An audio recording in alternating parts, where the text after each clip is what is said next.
Last February, we gave you some early breakouts for the 2020 season. That included Josh Allen, Kyler Murray, and Calvin Ridley. All right, good for us.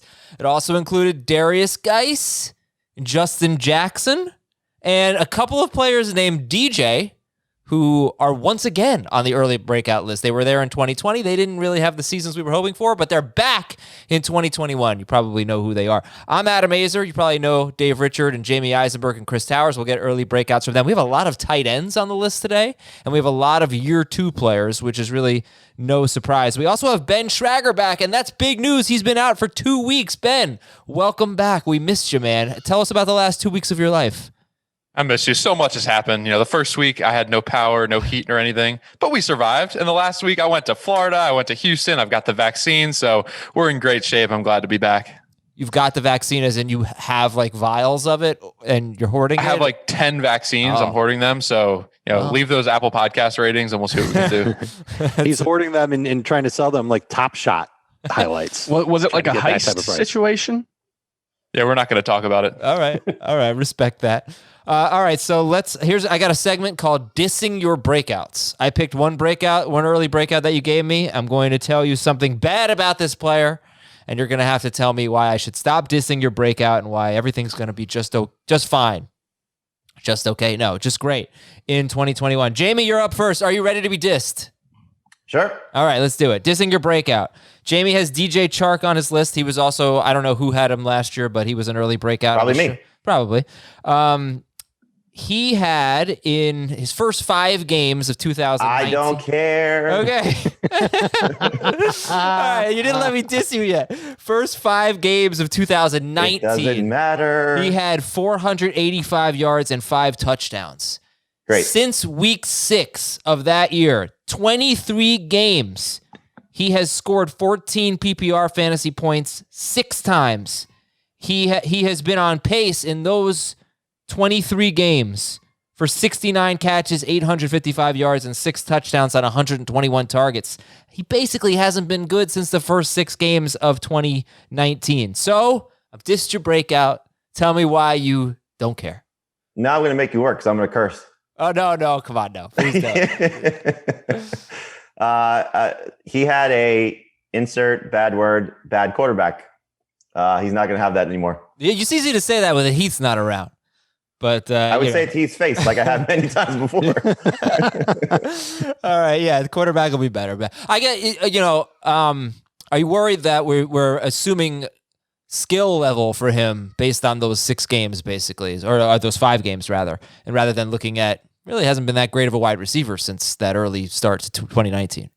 He has still a lot to prove. Obviously, there's holes in his game, and there's still clearly a chance that he can get an upgrade as the number 1 wide receiver. He gets bumped down the depth chart and target opportunities. But, looking at the current shape of their roster and what his role could be, he has got the chance to be the number 1 receiver for Trevor Lawrence in an offense that should be more explosive. So I think the opportunity for DJ Chark to be a top 20, maybe top 15 wide receiver is on the table. Dave, Chris, any quick thoughts? Or should we move on? We can move on. I struggle a little bit with him being a top 15 or top 20 receiver, but you don't have to draft him that way, of course. And if you're drafting him to be a number 3 and he ends up being a number 3, I think he'll be pretty happy. Yes, he's definitely getting a quarterback upgrade. Lawrence is accurate. He's willing to throw deep. And they should throw a decent amount in Jacksonville. Not maybe as much as, some of these crazy pass-happy teams around the league. But I think there's going to be an opportunity for him to improve on, I think it's 6.6 targets per game that he had last year. He can do a little bit better than that. I'm sure Jacksonville will add another receiver either in free agency or the draft. And that'll make things a little bit harder on Chark. But if you draft him as a number 3 receiver, I'm on board. Okay. Yeah, I think him and Shenault should fit well together. I think I guess the question for me is just what's the hierarchy going to be, with a new coaching staff, with a new quarterback. We're not necessarily sure that he's going to be the number 1 guy, but him and Shenault should operate in different parts of the field and there should be enough room for both of them. Jamie, he went with the final pick of round 5, so 60th overall. So here were this was the draft we did in early January. Here were the wide receivers that went around him. We'll just finish with this. You tell me if this makes sense, if it's too high, too low. Brandon Ayuk, Cortland Sutton, DJ Chark, Brandon Cooks. It makes sense, but I think he's better than those guys. All right, Dave, you ready to be dissed? Diss me, baby. Mike Gesicki is your Mike Gesicki. Oh, boy. Is a breakout tight end. Disicky. Come on, it's Much right there, better. Adam. Much That's better. right there. Okay, drop the mic, Gesicki, Chris. Okay, Mike Gesicki. He basically, you look at his last 2 seasons, he's had some good stretches, both times without Preston Williams. It's basically as soon as Preston Williams got hurt. 2019, first 8 games with Preston Williams, he had 31 targets. Last 8 games without Preston Williams, 58 targets. 2020, first 8 games with Preston Williams, 36 targets. Last 7 games with Preston Williams, 49 targets. That's a 112 target pace. So I don't know that Preston Williams is going to be a thing, but if we expect them to add someone, how getting pushed down the sort of priority list for Gesicki, could that be really bad? Does he basically need to be the number 2 guy in order to get the target share that we need to see? Every big time tight end typically has to be that guy or better than that guy. And I don't know how much patience the coaching staff has with both Williams and Diontae Parker. They've already been linked to all the top receivers in the draft, and they might take one with their very first pick. And if they do, then that'll obviously ding Gesicki. But for now, I think that he's shown enough, especially late in the season, to be a very big part of this Miami Dolphins offense. And I think Tua was leaning on him. I think he was leaning on tight ends pretty much every game he played in. And those last 6 games, 5 of them, he had at least 9 PPR points. All right, 9 isn't great, but I mean, it's better than 3 or 4, which you get with a lot of other tight ends. I think he's a great late round pick. Okay. Bonus diss. You guys, you and Jamie both had Irv Smith on the list of early breakouts that you gave me. So this is a double diss. We figure Irv Smith could be the number 3 guy in this offense behind Jefferson and Thielen. Kirk Cousins has been there for 3 seasons. The best year that a number 3 receiver, regardless of position, has had in the Vikings offense was Kyle Rudolph in 2018 when he had just 634 yards and 4 touchdowns. And that's when Kirk Cousins threw 606 passes, which is a lot for him. So double diss there. Now I'm dissing Irv Smith as a late breakout. How much better though is Gesicki than Irv Smith, Jamie? Because you had Irv Smith as a breakout. Is Gesicki, how much farther ahead of Smith is Gesicki? I mean, Gesicki's better. I just like Irv Smith and Gesicki to me are kind of similar because I don't think they have very high ceilings, but I think that they could both be starters. So for me, Irv Smith breaking out is becoming a starting fantasy tight end. I think Gesicki is kind of a guy that you'll settle for because I do think the Dolphins receiving core is getting completely overhauled aside from Parker. So I think you look at Smith, for example, they're going to move on from Kyle Rudolph. He doesn't want to be in this role again. He's already complaining about his status. So for Smith to now get those, full-time target share chances as the lead tight end, I think he's going to take that step forward where I think Gesicki has kind of shown you who he is. He'll have, like you said, some good stretches. He'll have some good opportunities, but I do think that he needs to be a little bit more of the focal point of an offense to be better suited to help your fantasy team. So if you're taking the upside here of those 2 guys, I would much rather take my chances with Irv Smith to see what he becomes. But if you're taking the floor play, I think Gesicki's the better option, at least as we sit here today. That's interesting. So you're saying that you think Irv Smith has more upside than Mike Gesicki as of right now? I think eventually he will, but as of right now, no, I don't, because I don't know what the Dolphins are going to do. But I do think once we get past free agency in the draft, you're going to see an entirely different Dolphins offense and maybe an entirely different Dolphins quarterback, if they're able to swing the trade for Deshaun Watson. And the flip side of that is that you already know what's going on in Minnesota. Justin Jefferson's a stud. Adam Thielen is old reliable for Kirk Cousins. And so that ceiling just isn't quite there for Irv. Chris, you have Noah Fant as a tight end break. Become a starter. I'm sorry. Go ahead, Jamie. I don't think Irv Smith has top 5 potential today. I also don't think Gesicki has top 5 potential today. But I think Gesicki's closer than Irv Smith is. Like I've got Gesicki ranked ahead of Smith, for example. Yeah, I mean Gesicki's safer, but I don't think Gesicki's going to win you a fantasy league. I think Irv Smith has a better chance to do that. Yeah, I think definitely both have top 5 potential, but I just the bar for a top 5 is relatively low. Yeah. I mean, do you guys know where Gesicki finished? He was 6th or 7th. Yeah. I was going to say 7. Yeah, it's ridiculous. That's kind Logan of Thomas, but it's like it's a position stinks number 7 as opposed to he's great number 7. Yeah, basically, what you have to do every year is look at the 6th best tight end and be like, ugh, Tight end's terrible. So Gesicki was 6th in non-PPR. He was 7th in PPR. Irv Smith did catch 3 touchdowns in his last 4 games of the season. Kyle Rudolph missed all 4 of those games. Chris, I was going to throw to you. You have Noah Fant as a tight end breakout. Is he? You look at these 3: Irv Smith, Noah Fant, Mike Gesicki. Is Fant your favorite right now? I think Fant is, and this might be a hot take, but I think Fant is clearly the most talented of that 3. I think he's got the George Kittle skill set, the ability to make plays down the field, but also the ability to make plays with the ball in his hands in a way that is relatively rare for a tight end. And so, that's a skill set that I'm really looking for when I'm looking for a breakout tight end. The problem is, and I kind of only threw him in there just so I could have a tight end. The problem is I don't think the offense is going to be good enough to support, a Jerry Jeudy breakout, Cortland Sutton being very good, and Noah Fant breaking out. I think if they got Deshaun Watson, or if they upgraded at quarterback in some other way, I would be really, really excited about this whole offense. I'm lower on Drew Lock than I think most people, and I think most people are pretty low on Drew Lock. Okay, but so are you taking Gesicki or Fant or Smith? I think I have Fant ranked the highest of that group, but I'm not super excited about drafting any of them necessarily. Right. Well, this might be an advertisement for why you should take a tight end early in your fantasy drafts in 2021. Maybe. Yes. But obviously everybody can't do that though. So it's what do you do if you can't get those guys? Yeah. Diss Tower. Are you ready to become Diss Towers?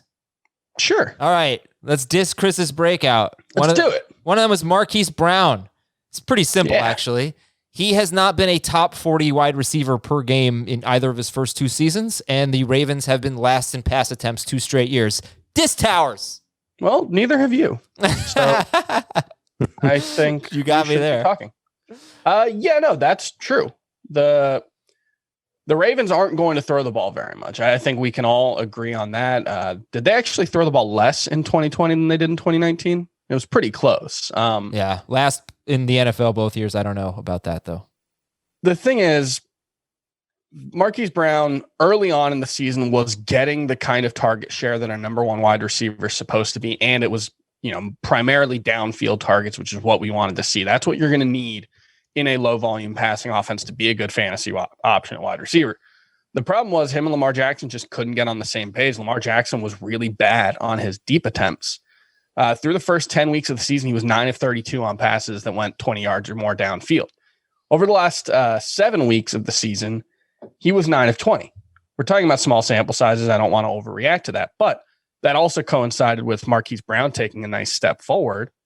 The last 6 games of the season, he had 6 touchdowns. I don't expect him to score 16 touchdowns next season, but he was hitting on big plays more consistently. Lamar Jackson was finding him more. And if you include the playoffs, his final 8 games of the season, it's 534 yards on 37 receptions with 6 touchdowns. I think a 75 catch, 1,000 yards, 8 to 10 touchdown season is not asking too much. I know we kind of hoped for that in 2019, but I think he's better and Lamar Jackson is better than they looked early in the season. Okay, so do you realize those numbers are those are great numbers. The last 8 games, as Chris mentioned, it's 37 catches, 534 yards, 6 touchdowns, 57 targets. That's 2 postseason games where he had over 85 yards in both games. Do you realize how little Lamar Jackson was throwing, though, down the stretch? It was crazy, and he was still putting up these numbers, these pretty good numbers, Marquise Brown, but he was averaging 20 pass attempts per game. And he didn't play in all of the last 6 games. He missed one of them. But so Baltimore quarterbacks averaged fewer than 22 pass attempts per game in the last 6 games of the year. And ironically, that's when Marquise Brown started putting up bigger numbers. They went 5-1. And I remember Lamar Jackson saying, like, he just, they were struggling. I think they were 7-5 or something at one point. So maybe 7-4. And it was around the time he had COVID or missed game for COVID. He missed one game, and then he came back. They won their last 5 games. And he threw 20 passes per game. And I remember him saying that he just we're struggling. I just got to run the ball more. And if they add someone, and you kind of feel right, yeah, exactly. Right. They kind of feel like they will because there's a lot of heat on their passing game. Mm-hmm. Oh, man, I love Marquise Brown, but I might just be out on a team that, you're right, Chris, they threw 406 times in 2020. They threw 440 in 2019. They're going to throw the ball that infrequently and add someone. It's going to be tough, but I know we haven't added anyone yet, so I know, it's early, but it could be a tough outlook for Marquise Brown. Yeah, and he's always going to be a low volume guy. Like I think you're hoping for 110 targets from him. The hope is that those are, in an offense that should create passing touchdowns at a higher rate than you would expect given the low number of attempts because they're so efficient running the ball. They're in good situations. I just think, if he's getting, consistent downfield targets and him and Lamar Jackson are hitting on them like they weren't early in last season, I think you can live with the low amount of targets in a like 2019 Stephon Diggs kind of way. I think for him to be a breakout guy, he's got to get double-digit touchdowns. I mean, because you can't, like Chris, the numbers Chris gave, catches and yards, I think is within reach, even in what they do. If he can get to 10-plus touchdowns, then he qualifies, I think, as a breakout. Otherwise, he's just a good player. It's not like he's I don't think he's a bust. I don't think he's a sleeper. I don't know if he will get to that breakout level of becoming, I think if you're going to put a receiver in that category, he's got to be a consistent weekly starter for you. Again, I'm projecting the same thing for DJ Chark. I think they're kind of similar in that regard that, things have to really work out well for them. But the thing with Marquise Brown, like you want to have like the best Deshaun Jackson season, the best Lee Evans season. Like that's the kind of player he is. He's just never going to be a high volume, everything else, unless the touchdowns come along with it. And that's the thing that could save him is if he does get into the end zone more and maybe they, give him some different opportunities, give him some bubble screens, give him some carries, give him some opportunity to touch the ball a different way and get a little bit more creative in their offense. But I think Marquise Brown is the type of guy that you say, I'll draft him as my third receiver. And if I could start him every week, I'm thrilled about that. Okay, so let me tell you the wide receivers that went around Marquise Brown in our January PPR draft. This was round 7. It's about 77th overall. Odell Beckham, Marquise Brown, Deebo Samuel. Odell Beckham, Marquise Brown, Deebo Samuel. Dave, your thoughts on that group? I like Brown better than all those guys. And Beckham. I think the way Jamie wrapped up what he said about Brown, where you draft him as a number 3 and you start him that way, that's great. If you're in a deeper league or maybe you're swinging on other positions and you wait on wide receiver and he ends up being your wide receiver 2, that's okay. And it's all contingent on the Ravens not making a splash at wide receiver. The bigger the splash they make at wide receiver this offseason, the more it's obviously going to impact Marquise Brown. And we've talked about this. If they add speed to their passing game, A, it's going to be good for Lamar Jackson because it's another player that can make a play after the catch or attack deep with. And B, it forces defenses to not cram up against the run. So there's a lot of sensible things in play, but the bigger the Ravens go at wide receiver, the more it's going to impact that target share for Marquise Brown. And that just, it fits him into that wide receiver 3 hole even more. Cool. All right. So we got a lot more breakouts to get to. We don't have to talk about the sophomore running back. I mean, you can just listen to the sophomore running backs episode. That's kind of like an early breakouts episode, but we will touch on them. Cam Akers is on Dave's list and Jamie's list. DeAndre Swift was on Jamie and Chris's list. Myles Gaskin's an interesting one. We'll talk about him. A couple of you had Miles Sanders on your breakout list. T. Higgins, Michael Pittman for Dave. Jamie also has T. Higgins and CeeDee Lamb. So we like year 2 players a lot as breakouts, which again should come as no surprise. We also like fantasy baseball. We are big fantasy baseball fans. Chris is on the Fantasy Baseball Today podcast, and Fantasy Baseball Today has launched a new show. It's FBT in 5, Fantasy Baseball Today in 5. You've listened to Fantasy Football Today in 5, so I don't have to tell you all that much about it, but Fantasy Baseball Today in 5, get that every morning, first thing in the morning. 5 minutes, quick fantasy baseball update, very convenient, brand new podcast, just launched. So be one of the first, leave a nice review, spread the word, Fantasy Baseball Today in 5. We're going to tell you about Paramount Plus a little bit later on in the show, but make sure you're checking that out because streaming for Paramount Plus starts very soon. News and notes. Alex Smith and Washington are expected to part ways, according to Ian Rappaport. Jamie, who's going to be the Washington quarterback in 2021? Sam Darnold. Really? You think so? Makes sense. Okay, I dig it. A 17-game schedule is highly likely, according to Peter King. So when that breaks, we'll react to it, but there will be more fantasy football. Do you know that if Dak Prescott does not sign with the Cowboys, the longest standing quarterback in the NFC East will be Daniel Jones. Oh, give me a break. He's like, but he'll be sacked in like the second play, so he won't be standing very long, But where's the rim shot sound effect here? Don't I have that somewhere? Oh yeah, there we go. See, timing is everything, folks. Ian Rappaport also says no one believes Deshaun Watson will be traded. So, okay, keep an eye on that. So what does that mean? That means that the Texans are okay with him sitting out the entire offseason program and training camp. They're just driving up the price. I hope that's what it is. Let's get him on a team where he can. It's going to be a bidding war between the Jets and the Dolphins. Who gets traded first, Watson or Wilson? Watson. Wilson's not going anywhere. I agree with that. Who gets traded first, Watson or Darnold? Could happen in the same move. It's good. Oh, yeah, that's a good point. All right. Houston. Oh, we'll get to Duke Johnson. But the Houston Chronicle says that Will Fuller will not be franchise tagged.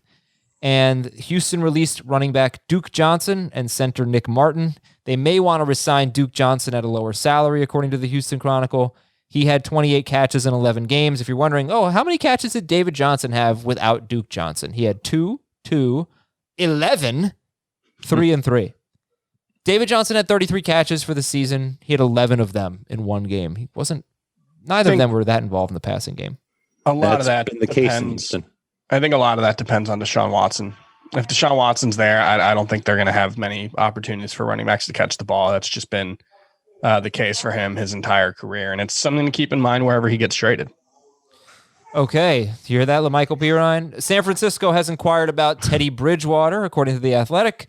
Sean McVay said Cam Akers is a very special player and an every down back.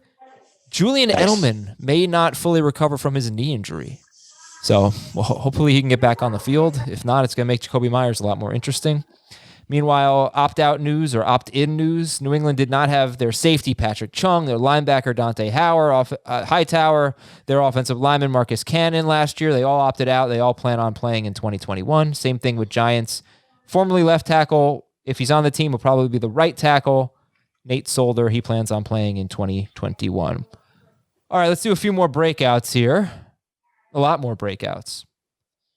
Well, try to get guys we haven't talked about, and then we can wrap it up with the ones that we have talked about recently. So let's go Joe Mixon, Dave. He is a breakout for you. Believe it or not, he was on a per-game basis 12th in non-PPR, 11th in PPR. He only played 6 games, but we know so much of that was one huge game against Jacksonville. He was a strange and frustrating running back last year. What do you expect from Joe Mixon as an early 2021 breakout? I think he's got the chance to put up career best numbers, which is what I said about him last year too. And he was not going to do that to start last year, but his offensive line was terrible. And it took a little while for the offense to start to involve him in the passing game. And I think that they learned that that's something that they could rely on Mixon for. I also expect the offensive line to get better. They can draft a guy. They can add a free agent. It's an obvious need for Cincinnati. And the passing game is going to be there. There's going to be receivers that are going to challenge the safeties to stay back. That'll open things up for Mixon as a runner and as a pass catcher. I think he'll be very involved. And I just don't want people to forget about Joe Mixon and say, well, he's a Bengal and he sucked last year, so that's that. Don't draft him. I don't think that's the case at all. I think he absolutely has a chance to have his best year ever. Yeah, he was on pace for over 300 carries. Every running back in the last 5 seasons that's gotten to 300 carries has been a top 5 running back in both formats. And that is only true because LeGarrette Blount only had 299 carries 5 years ago. He was top 10. He was not top 5. All right, so let's make this a broader discussion here. Mixon, Miles Sanders, who showed up for Jamie and Chris on their breakout list, and not Jonathan Taylor, because I know how you guys feel about him, but Cam Akers, DeAndre Swift. Let's talk about those 4 running backs: Mixon, Miles Sanders, Cam Akers, DeAndre Swift. All of them are on this early breakout discussion for some of our analysts, 1, 2, 3. Chris, why don't you go ahead and rank them? Mixon, Sanders, Swift, Akers. Sanders, Swift, and Mixon are 5 spots apart in my RB ranks. In that order, I have Sanders highest. And then Akers is 8 spots behind Joe Mixon. So I am not quite on the Cam Akers breakout train. It's not that I don't think he's particularly good. I think he's pretty good. It's mostly comes down to the passing game role. And that's also why I'm a little lower on Joe Mixon. I think the Cam Akers frankly, breakout train just like crashed when you said that. What was that? There was a sound in the background when you were talking about the train. My Is that the train, the Cam Akers breakout train? Yeah, that was the Cam Akers train coming off the rails. No, I actually think between Sanders, Swift, Mixon, and Akers, I think Swift is the only one I really count on to be a legitimate passing game help. The way the Lions used him last season and the skill set that he showed, I think he's probably the best bet among this group to have 65 to 70 targets. I think it's an open question for everyone else. So he might actually end up being number one among this group once I, tweak things. But, I like all of them well enough. I think Akers is the one that I'm least likely to draft this year. He, the 6 games where he was really the every down back playing 65 to 75% of the snaps. He rushed for 561 yards, which is awesome, but only had 14 targets in those 6 games, 147 receiving yards. I'm not sure what the receiving game role is going to be. That hasn't really been there for the Rams since Todd Gurley. Got a new quarterback.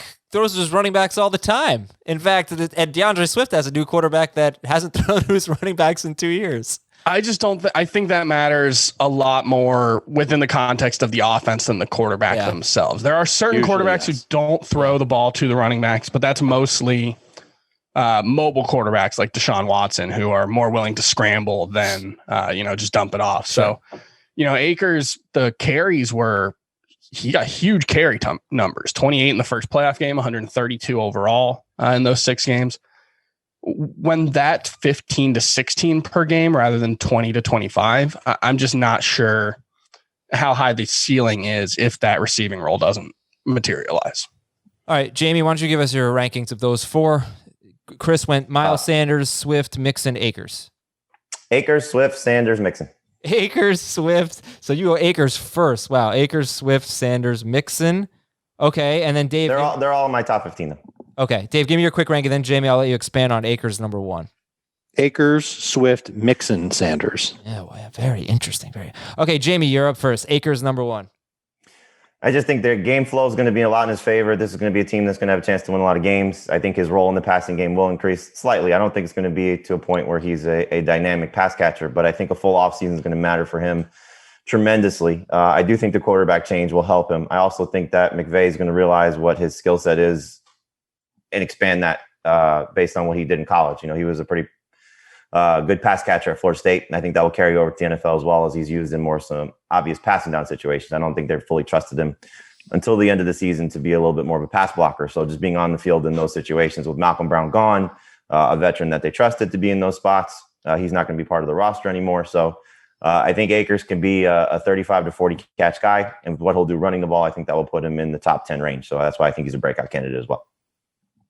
Everybody's got Swift second. That's interesting. Dave, you have Sanders last. You go Akers, Swift, Mixon, Sanders. And where is he, by the way, just in your overall running back rankings? He's 19th, but I still view him as a 3rd-round pick. So, okay. And he's the cutoff for me. He's the end of where you can get a running back that's reliable. And it's really just coming down to how much will he play? How will his role change? You already talked about mobile quarterbacks and how they don't necessarily throw to their running backs a lot. He's got a mobile quarterback now with Jalen Hurts there. Hurts can also steal opportunities from Miles Sanders, both in general and near the goal line. So I'm a little nervous about just how much of that workhorse role he will still have in 21. Chris, why is Miles Sanders number 1 in this list for you ahead of DeAndre Swift, Joe Mixon, and Cam Akers? The big playability that he's shown, the fact that, Jalen Hurts, I would expect won't throw the ball to him as much, although that wasn't really a part of Miles Sanders' game after the first 5 or so games last season anyway. But I just think among this group, he's the easy bet to be the most efficient runner, and that big playability also makes him more of a touchdown threat. I also just don't think he has very much competition for touches, although I think that's pretty much true for all of these guys. The key for him, can he get back to the downfield role in the passing game? Even if the targets do go down, if he can go back to being someone that they look for 15, 20 yards downfield, I think that can be a real differentiator for him. And it continues to make his ceiling higher than most running backs in his range. He just has to get back to it. Last year, it was the Ravens game. He dropped a touchdown. That was pretty much the last time they threw the ball downfield to him. I want to see them get that confidence back in him. Yeah, and as far as Mixon goes, I mean, that was Miles Sanders we were talking about. Mixon has barely played without Giovanni Bernard, who's a free agent now. Yeah. And, if you look at his 6 games, the first 3 games of the year, Giovanni Bernard was getting a lot of the catches. But after that, it was kind of all Mixon. Bernard had 16 catches in those 6 games, and 12 of them came in the first 3 games. Mixon was getting more and more involved in the passing game. And I was actually surprised that in 2 of his 3 seasons, he's been on pace for, I think, 49 to 53 catches. So, he had one year where he was more like a 35 catch guy, but he was on pace for 56 catches in 2020, Joe Mixon. So it's interesting, and they hopefully they'll all be workhorses. I guess final question, who's got the most upside? Miles Sanders, DeAndre Swift, Mixon, or Akers? Let's go Jamie, Dave, Chris. Who's got the most upside of this group of 4? Akers. I have a tough call, Akers over Swift, but I've got it ranked that way, so I will also say Akers. And that's in PPR. If it's non-PPR, it's easily Cam Akers. I think it's Swift. I think in non-PPR, it might be Mixon. The only concern I have with Swift is that team's going to be so bad, and so like he may have the most catches of this group. That would not surprise me at all. I think coaching staff is clearly, everything you hear from, Dan Campbell to Anthony Lynn and everything that they've done, Deuce Staley, it just speaks to them doing some nice things to help DeAndre Swift take that next step. But this team's going to be terrible. I mean, especially if they lose Kenny Golladay. This could be one of the worst teams in the NFL. They're going to build towards something. There's a lot of potential here, but I think for 2021, that could hurt DeAndre Swift in terms of his scoring chances, his rushing yards, rushing opportunities. So, like, I have Swift right now ahead of Mixon and Sanders, or ahead of Sanders and Mixon in that order. But he makes me a little bit nervous just in terms of what his eventual total production could be. Yeah, but man, they were bad last year too, and his last 5 games, and that was with him, having that concussion, not necessarily being that every down back that we hoped he would be. He averaged 17.6 PPR points per game over the last 5. He's great. He's great. This isn't a Swift is not a good player, but they're going to be worse than they were a year ago. Oh man, yeah, they probably will be with no Stafford, but man, that offense was a mess. So I'm hoping that they at least have a better game plan. Okay. They'll be a little bit more. I don't think they'll be as aggressive with the pass as they were last year. I think that they'll dial that down. Anthony Lynn has already compared DeAndre Swift to Austin Eckler, said that they have a similar skill set. And Lynn's been using pass catching running backs his entire career. He's going to build that in. Swift has a chance to easily lead all of the running backs that we're talking about in receptions. But Lynn has also said that he's going to find somebody to share the workload with. So this is not going to be a DeAndre Swift. It could be Peterson. 3-down Yeah, jump. look, they can give 7 carries a game to Adrian Peterson. I'm worried it's going to be more like 12. And we saw that with the Chargers, where that second guy, anywhere from 8 to 12 touches per game, and then Swift could theoretically get the rest. Jamie's point about them playing from behind a lot means that the carries won't be there, but the catch as well. Chris, I think you said that there's potential for Swift to have 65 or 70 targets. I think he's got a chance for 65 or 70 receptions. Yeah, no, his work at the goal line was also good last year. But could he finish the year with, 180 carries, 70 catches, 8 total touchdowns? I think that's well within reach, even if the Lions offense stinks. That's not a lot of carries. Yeah, no. But that'd be a really good season. That's not even 12 for PPR. Would be really, really good. Yeah, that'd still be like a 16 PPR point per game season. Yep. He's good. He's just not, he doesn't have the highest upside. I don't think he's got the highest upside of anybody that we're talking about. You know what? I know these numbers, 16 per game, you said? So that would be last year, that would have been 14th per game behind Austin Eckler, who was at 16.5 per game. Eckler, though, left one game really early, so he's probably a lot better than that. All right, so that's a really good discussion here. And I guess to cap it off, DeAndre Swift, if they are going to use another running back, let's just hope they don't do what Anthony Lynn did last year and put Kalen Ballage in at the goal line instead of Austin Eckler, that kind of garbage. You can use another running back all you want. Just let DeAndre Swift score those touchdowns. As Dave mentioned, he was really good from short yardage near the goal line. He had 8 rushing touchdowns. All of them were from 6 yards out or closer. 2 of them from 1 yard, 2 from 2 yards, 2 from 3 yards out. We're going to take a break here on Fantasy Football Today. When we come back, more breakouts for you. How about DJ Moore? How about Brandon Ayuk? Dallas Goedert. To talk about Dallas Goedert. A lot of names to get to. We'll be right back. Back here on our early breakouts edition of Fantasy Football Today. Jamie, I'm looking at your list that you gave me, and it's got T. Higgins, CeeDee Lamb, and Brandon Ayuk, 3 year 2 wide receivers. What can they break out to? Can they be top 12 wide receivers, do you think? Higgins, Lamb, Ayuk. I mean, not that I took the low-hanging fruit, but I took the low-hanging fruit. I mean, you saw the sample sizes of what these guys were when they were at their best last year, 2 of which when they had their quarterbacks, in terms of T. Higgins with Burrow and CeeDee Lamb with Dak Prescott. And, you just see what the potential could be over 16 games, and hopefully those guys stay healthy with their quarterbacks. And you could be talking about must-start wide receivers. And Ayuk, when he was healthy, was a superstar, so all 3 of these guys have the chance to be special. Now, Ayuk, you got to work in Deebo Samuel being healthy because he missed so much time, and George Kittle missed that stretch of games. So, can he still do that with those guys around him? I'm going to say yes, if the quarterback situation is at least Jimmy Garoppolo and hopefully maybe an upgrade. But, I just see the upside for all 3 of these guys going into their second year. Not all 3 are going to materialize, but I think the sample of what you saw should make you very encouraged about what they could be as their careers continue to progress. So Higgins, Lamb, Ayuk. Did you say which one is the most upside? I think, Higgins probably just given the opportunity to be the lead guy there. You still have to worry about Lamb with Cooper, Ayuk with the other guys there. But T. Higgins could easily be the number 1 receiver for Cincinnati. And so, if he does take that next step, if Burrow comes back at 100%, they add another offensive lineman, obviously run the ball a little bit better with Joe Mixon, open things up in the passing game. I mean, you can see the Cincinnati offense and what the upside could be, as we talked about with Joe Burrow. What was he, top 6, top 7 in terms of passing yards per game when he was healthy? And Higgins was putting up a big portion of that. That was with A.J. Green on the field for whatever that's worth, whether Green was producing or not producing. He was still there taking targets away. And so is the third guy who's going to replace A.J. Green going to be better than A.J. Green? I don't think so right away. Maybe eventually, depending on how they address that. But, what T. Higgins showed you last year should make you very encouraged by what he can become. And that could be a top 15 fantasy wide receiver. Yeah, his first 10 games with Joe Burrow, he was 23rd in non-PPR. He was 27th in PPR. His best stretch was a 7-game stretch, after the first 3 weeks of his career, basically. And rookie wide receivers get off to slow starts. After that, I mean, he was awesome. He was on pace for 80 catches, over 1,200 yards, 5 touchdowns. And A.J. Green was getting a lot of targets. I mean, A.J. Green had 77 targets in those first 10 games, and T. Higgins had 61. So Green getting a lot more targets than Higgins. Higgins so much better, and now you don't have to worry about that. Maybe they won't throw the ball 40 times a game, but still, you like the target share. And Dave, you have Michael Pittman on your early breakouts list. How much, I know when it comes to drafting an ADP, he's going to be way behind these guys, but in your mind, how far behind CeeDee Lamb and T. Higgins and Brandon Ayuk is Michael Pittman?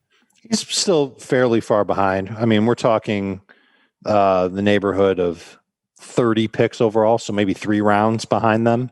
And as hype builds for, wow, Carson Wentz is looking good and Pittman is his best outside threat, that'll rise, and he'll probably end up being maybe 2 rounds behind that group. But in PPR, I think he's going to have a target increase.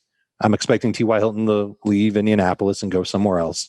And if that's the case, he's that type of Alshon Jeffrey, Travis Fulgham, physical perimeter receiver that Wentz has leaned on as he's grown in the NFL. And the Colts are really good at mixing and matching their guys. He was running a bunch of crossing routes last year. He can run deep routes as well. He can be utilized in the red zone. He can be a factor pretty much any way Indianapolis wants to use him. And the opportunity should be there for him to do well with it. Okay, let's take a look and see where Michael Pittman went. He went in round 12 in our January draft. Love right that after. value. That's ridiculous. Well, Chris, I don't think we'll see that again. Chris, you could have taken him. You took Darnell Mooney, and then who took Michael Pittman with the next pick? What do you think? It was Dave or Jamie? Who do you think? Me. Jamie. It was Jamie. Diabolical. Yeah, we did this draft without rankings, so it was not easy to remember all the players we wanted. Darnell Mooney, Michael Pittman, Gabriel Davis, Christian Kirk. Those were the 4 wide receivers, the first 4 off the board in round 12. Mooney, Pittman, Gabriel Davis, Christian Kirk. Is Pittman the consensus best of that bunch? Yeah. Yeah, okay. Chris speaks for everyone. I mean, we still have to see what they do. You know, they're not going into the 2021 season with this receiving core looking like this. There's no chance. Chris, you have a couple of breakouts on your list and wide receivers. DJ Moore, Diontae Johnson. Who do you like better? I like DJ Moore better. I think he's just a better player. I think the jury's still out on how good Diontae Johnson is, but the role that he has is so valuable. But in a vacuum, I think DJ Moore's clearly the better player. Dave, Jamie, who do you like better, DJ Moore or Diontae Johnson? And in a vacuum, he's a better player isn't really the argument here. You know? Yeah.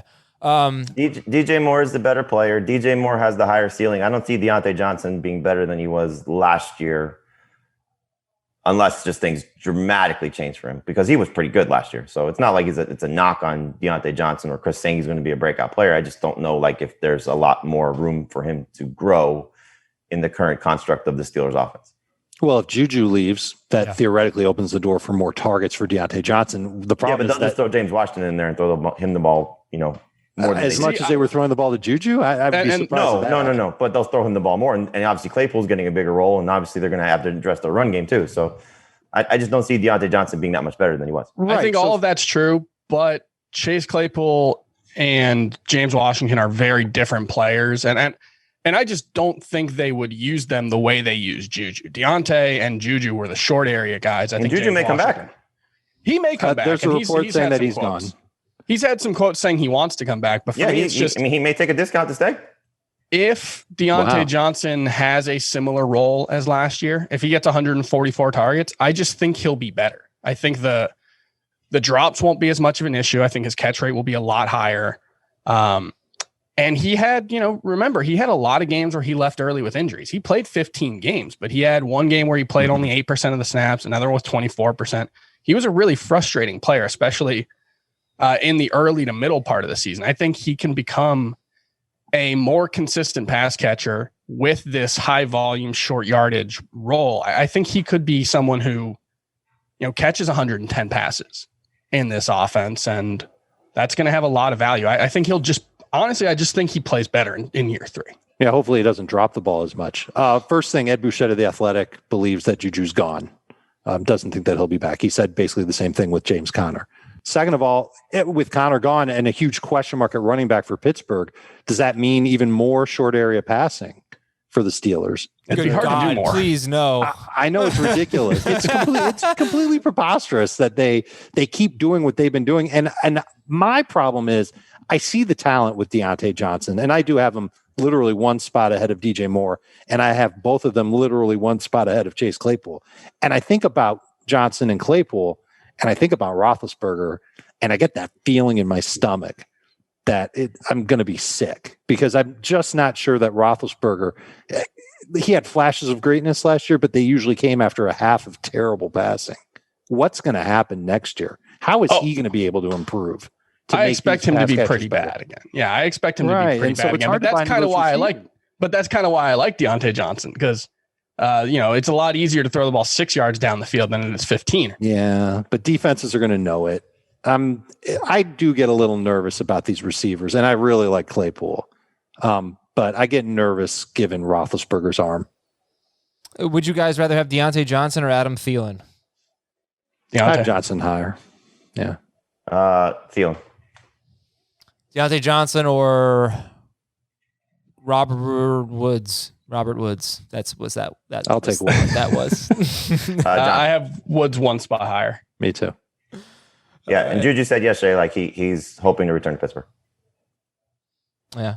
Well, we'll see what happens. I think we've. I hope not. Where do you want to see Juju go if he doesn't go to Pittsburgh? Miami. Jamie, you want him at the Jets? Miami. I mean, you've heard the Raiders linked to Juju. That'd be interesting. I would hate that for fantasy. Why? Because he's gonna snag a ton of targets away from everybody else there. Yeah, there's only one guy I'm worried about him taking targets from. Yeah, well, that's the one that I'm. Yeah, well, that's a pretty important player. Yeah, right. That's a big one. Those 3 tight ends, man, they need to hit. They're going to be drafted super early. Would you rather have Diontae Johnson or CeeDee Lamb? Diontae. Me too. Diontae safe or Lamb has a higher ceiling. Who's the year 2 wide receiver that has a big year after doing almost nothing as a rookie? Like Diontae Johnson, basically, like DJ Chark and Michael Gallup the year before that, and Cortland Sutton. Is it Pittman? Well, I think Pittman. Well, I think Judy is the easy answer. Yeah. Oh, yeah, Ruggs too. I mean, if you want to just go with nothing. Yeah, but if Juju's there. I'll throw Jalen Reagor in there. Rager's got a shot. Likely to be the number 1 wide receiver, and he had like 3 separate injuries in the first 5 or 6 weeks of the season, including training camp, that just really made it hard for him to ever get going. I've been studying Nick Sirianni over the weekend, and I talked to a couple of people about Sirianni, and apparently, first of all, he's a former receiver. He won 3 Division III national championships at Mount Union. And apparently everywhere he's gone, he has improved the passing game for wide receivers. You'll read about it on CBSSports.com. Zach Pascal told me that he's the reason why he had a good year last year. It was Nick Sirianni and just getting Zach Pascal's the answer. Then these guys are screwed. No, I don't think it's like that. Fair. No, Pascal wasn't. Pascal just had the best year of his career. Yeah. Look, he's a role player. There's no question about that. No, listen. I don't think he's about to have a bunch of Zach Pascals as. Congratulations, Jalen Reagor. You're about to be Zach Pascal. You're headed for 500. I mean, look, if you can get Zach Pascal levels, that would be a breakout. It would. For him, technically, it would be. Good point. For him, it would be. The point is that I think receivers are going to have a nice role in Philadelphia because of Sirianni. It can't be worse. It can't be worse. They didn't have anybody great last year who was healthy. All right, so they did have Dallas Goedert, and Jamie, you have him listed on your breakout list here, and he, in 3 games with Jalen Reagor, averaged right around 40 yards per game, did not score a touchdown. He was on fire. What about Jalen Hurts? Yeah, Jalen Hurts. He was on fire the 3 games before that with Carson Wentz, 66 to 77 yards in all 3 games. And, whatever. The production wasn't as good with Hurts, but those were Hurts' first starts. So anyway, Dallas Goedert, what is his upside? He could be a top 5 tight end, if not better. I mean, this is the type of situation that we look for. A terrible receiving core with a chance of a tight end leading the way and being the best guy on the team. And I think that's pretty clear with Dallas Goedert, what he showed you in tandem with Zach Ertz the year before when he was a top 10 tight end, what he showed you at the start of the season last year when he was healthy and Wentz was actually playing well. I think Jalen Hurts is going to realize that Dallas Goedert is his best option in the passing game. So I think Goddard's got a chance to be really special this season. Anybody disagree with that? Unless they found out that Dallas Goedert's going to be the next Mo Alley Cox, then I'm in trouble. I'm not totally convinced Dallas Goedert is I don't know. There was some Dallas Goedert's better than Zach Ertz talk last offseason. I'm not sure he's that kind of talent. I don't think he's really showed that. He's been a relatively inefficient receiver over the course of his career. But look, if the targets are there, if he gets 120 targets, he's going to be a top 5 tight end. So, it just depends on whether this is still a tight end heavy offense with, new coaches and a new quarterback. I think the talent is absolutely there with Dallas Goedert. He will absolutely play a lot. There's stuff that Sirianni has said about tight ends, and apparently, he's watching their routes too, and he's watching their splits and making sure that they're running routes perfectly so that they get open for the quarterback. This is going to be an offense that's predominantly West Coast. I think Goedert has a chance to have his best year yet, and it's got. I mean, having Zach Ertz not there, if he leaves, that's obviously going to help him get to that point. But I think the offense will be very good for Goedert as well. Well, it's not. He will be better than Mo Alley Cox, Jamie. Okay. Take it to the bank. Well, it's not going to be better than Paramount Plus. Paramount Plus, live sports, breaking news, and a mountain of entertainment. You can go straight from game day to movie night with Paramount Plus. You can get The Godfather, Indiana Jones, Mission Impossible, new episodes of critically acclaimed original series like Star Trek Picard, The Good Fight, and The Stand. And it's where you can dive into live sports from CBS Sports, including the NFL, March Madness, the Masters, and Champions League Soccer. Where is all this stuff? It's all under one roof, and that is Paramount Plus. Amazing. Hit shows from CBS, Nickelodeon, MTV, BET, Smithsonian Channel, and Comedy Central. So again, that's live sports, breaking news, and a mountain of entertainment. Paramount Plus, streaming March 4th. I think we have some time for emails here. Let me check the old inbox. In the meantime, while I find emails, How's everybody doing? You watch the Golden Globes? No. Yeah, me either. I didn't even know they were on. Anybody seen Ted Lasso? I've heard great things. I started rewatching it last night. I love that show. Rewatching it? Yes, it is so good. Yeah, I think I need to get in on that. It's like the perfect solve for like the world in 2020/2021. Like I feel like if it had come out in any other time, people would have loved it. But the fact that it came out when everyone was feeling crummy about themselves, and it's just this like bright beacon of hope and light in the world has just made it a phenomenon. I cannot recommend it more highly. Oh, maybe that's why people call me Ted Lasso. I'm a bright beacon of hope. Exactly. Here's a question from John. 12-team PPR league, 1 quarterback. It's Dynasty. I have pick 101 and 205. I was offered Eckler. Oh, God, no. I was offered Eckler and 109 for 101 and 205. I am 1 running back away from being a top team in my... I guess, in theory. I'm 1 running back away from being a top team in my league. Would you give up the first pick and pick 205 for Eckler and 109? Okay, I'm sorry. I shouldn't have reacted that strongly. What would you guys do here? I guess if you just, you want to play revisionist history, the 9th pick this year could have been, if you want to be optimistic, could have been Antonio Gibson. Maybe could have been Cam Akers. Depending if, I don't know. Does it say this is a 1 quarterback league? Yeah, it's 1 QB. Yeah. Huh? It's 1 QB. So Lawrence is obviously not going 101. And 101 last year would have been not a bad pick, but not the best running back in the class, at least as of now, with Clyde Edwards-Helaire. Do you think typical dynasty league, you're going to have within the first 7 picks, you'll have, or let's say 6 picks, 2 running backs, the 2 big running backs, the 2 big wide receivers, and maybe Waddle, maybe 3, maybe that's 5, plus Lawrence, plus Pitts, that's 7 picks? Pitts may not go that high, though. I think he will. He's designated. Oh, if he's a receiver, no. If he's a tight end, then yeah.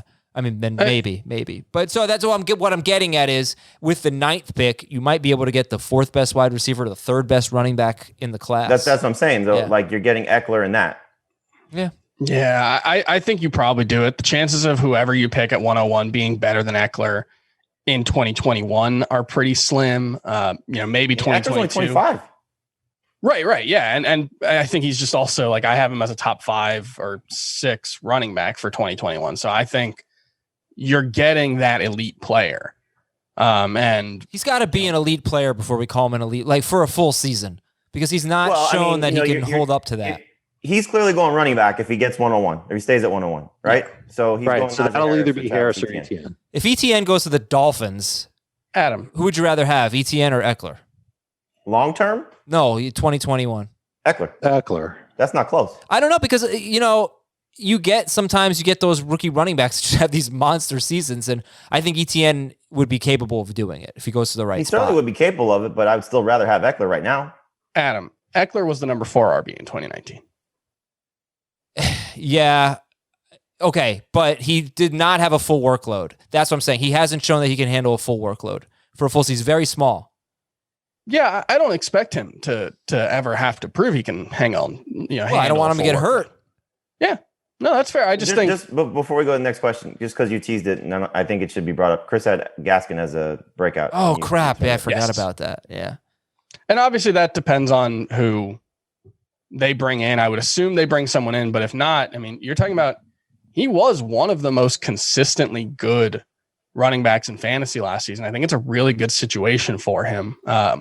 They showed last year they want to use 1 running back. When it wasn't Myles Gaskin, it was Savin Ahmed getting, 75% of the snaps. So I think Myles Gaskin, if they don't bring in, legitimate competition, if they just bring in another role player, he's going to be, I think, a top 25 pick for me in 2021. It depends on who they bring in and what the rest of the offense looks like. But Myles Gaskin is someone I'm very excited about as things stand. Yeah, it seems like, you see the Aaron Jones rumors, obviously the running back situation being what it is. How about they've got more draft capital than anybody, so they can move up, down, and all around to try and corral either. Right, but I think like to Chris's point, if it's not Harris or Etienne or, one of the Carolina guys in the first 2 rounds. And if it's a day 2 or day 3 guy, then Sure. Myles Gaskin's in a much better standing Mhm. to at least go in and prove himself to be that type of guy. So, Yeah.